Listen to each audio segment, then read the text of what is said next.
They stole everything from me at 3 a.m. bulldozers grinding through my grandfather's land while I slept. 50 acres of family legacy wiped out like it was nothing.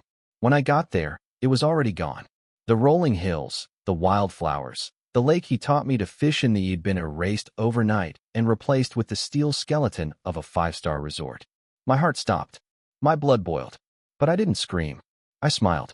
Because what they really built was their own damn downfall. I'm Adam Carter, 32 years old.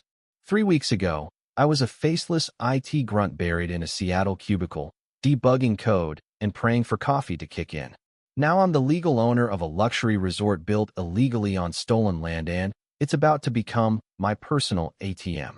They thought they were burying me like they buried my grandfather. But they miscalculated. Badly.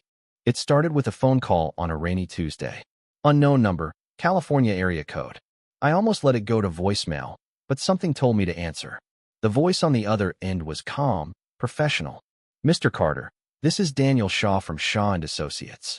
I'm calling about your grandfather, Robert Carter. I nearly dropped my coffee. Robert Carter, the real estate legend my parents never spoke of. I hadn't seen him since I was 12. Now I was being told he had passed and left everything to me. 50 acres of prime land in Riverside Glen, California. 2 days later, I pulled up in my beat-up Civic, staring at hills kissed by the sun and a lake that shimmered like glass. Daniel met me there, a small-town lawyer with sharp eyes and a handshake like granite. He handed me a note in my grandfather's handwriting. If you're reading this, it means it's time. Watch the HOA. Trust no one. Carters don't back down. I thought it was dramatic. Until the HOA president showed up in heels and a smirk. Her name was Veronica Steele. Mid-40s, polished, calculating. The kind of woman who could weaponize a smile. Welcome to Riverside Glen, she said, extending her hand like a snake presenting its fangs. We need to talk compliance. She handed me a violation notice for grass that was apparently too tall. I'd owned the land for 18 hours. The fine? 10 grand. And that was just the beginning. The next morning, I got a thick envelope at the inn where I was staying. Pages of fines. No HOA-approved fencing, $25,000. Unauthorized vegetation, $15,000. No welcome to Riverside Glen sign, $5,000. I nearly choked on my pancakes. $500,000 in fines, all fabricated. I called Daniel. She's testing you, he said. Your grandfather never paid a dime. Drove her insane. That's when I decided to hit back. I showed up to the next HOA meeting wearing a t-shirt that read Matter of Property Lauder on the front and Sue Me on the back. When Veronica started reciting nonsense violations, I countered with actual California property codes. I brought up trespassing laws, environmental protections, First Amendment rights. I turned the meeting into a courtroom, and she couldn't handle it. Afterwards, a woman approached me in the parking lot. Sarah Nguyen, former board member. Eyes like she hadn't slept in a month. They're trying to steal your land, she said. Your grandfather was documenting everything. He knew. She gave me a flash drive and told me to meet her the next morning at Sunrise Diner. What I found on that drive chilled me to the core emails, blueprints, financial spreadsheets labeled Paradise Project. Right in the center of their development map, my grandfather's land. They weren't harassing me over wildflowers. They were planning to swallow the property whole. And then I found a memo from Veronica to someone named G. Sullivan. The Carter situation must be handled immediately. Begin phase 2. I didn't sleep that night. Instead, I used every IT trick I knew to dig deeper. And what I uncovered was horrifying. Veronica Steele, former CFO of an investment firm, busted for fraud. Gordon Sullivan, international developer with a trail of shady projects and dead investors. My grandfather's death? Signed off by a doctor who'd lost his license 2 years ago. 3 other elderly landowners in the area had also died in the past 2 years. Their land mysteriously acquired by the HOA within months. I set up surveillance on my property, hiding cameras in trees, fake rocks, fence posts. That same night, I caught 3 figures sneaking in, planting survey markers, and taking soil samples. One of them made a call. Yes, Ms. Steele.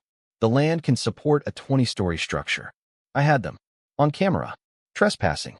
Admitting to the crime. So I did what any furious, tech-savvy grandson would do, posted it all online. By the next day, the video had gone viral. Locals started sharing their own stories of HOA corruption. That's when Veronica called. Take it down or we'll sue. I laughed. Defamation only works when it isn't true. That same morning, bulldozers showed up on my property with an emergency permit and over 100 workers. In 12 hours, they erected the steel skeleton of a resort. My land. No consent. No legal transfer. That was their biggest mistake. Because under California law, any structure built without the owner's permission becomes property of the landowner. I let them keep building. I recorded everything. Every dollar they poured into the place made me richer. Then I filed the lawsuit. Fraud, racketeering, conspiracy, illegal seizure, civil rights violations against Veronica, Sullivan, the HOA, even the mayor. They tried to play hardball. I played smarter. My legal team paid for by a $5 million war chest my grandfather left crushed them. In court, we had time-stamped footage, audio recordings, emails, financials. When the judge asked if they had my written consent, their lawyers fumbled. The court ordered an immediate construction halt. The FBI began its own investigation. Then Richard Leong walked into my life. Billionaire investor. Quiet, deadly calm. Said he hated Sullivan. Offered me $2.3 billion to buy the whole project. Turns out he was funding Sullivan's collapse from the inside. Poetic justice. I agreed with terms. No casinos. No money laundering. Resort stays. Local jobs guaranteed. 10% of profits go into a community fund. The contract was signed at the courthouse, with FBI agents, reporters, and half the town watching. Veronica gave me back my grandfather's medal and a photo of us fishing. He tried to warn me, she whispered. I was too arrogant to listen. Sullivan was arrested days later in Hong Kong.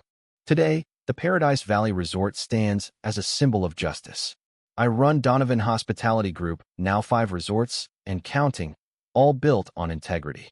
The land that was almost stolen is now the cornerstone of a billion-dollar legacy. My grandfather once told me, when you own the land beneath your feet, you own your future. He was right. They tried to bury me. Instead, I became the storm.